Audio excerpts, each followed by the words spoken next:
WhatsApp'tan videonu жіберсек, толық бармай екіге бөліп жіберіп жатамыз. Соны жіберу үшін қазір көрсетемін. WhatsApp'қа кіреміз.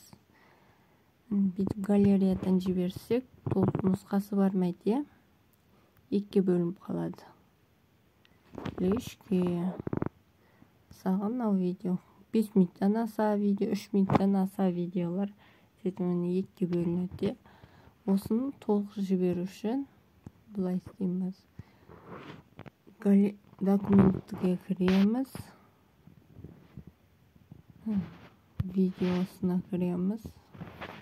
Жаңағы жіберетін видеомыз сол боламыз.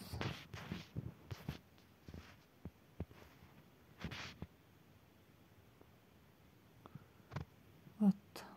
Продолжить. Осылай документпен жіберсек, толық нұсқасы барады.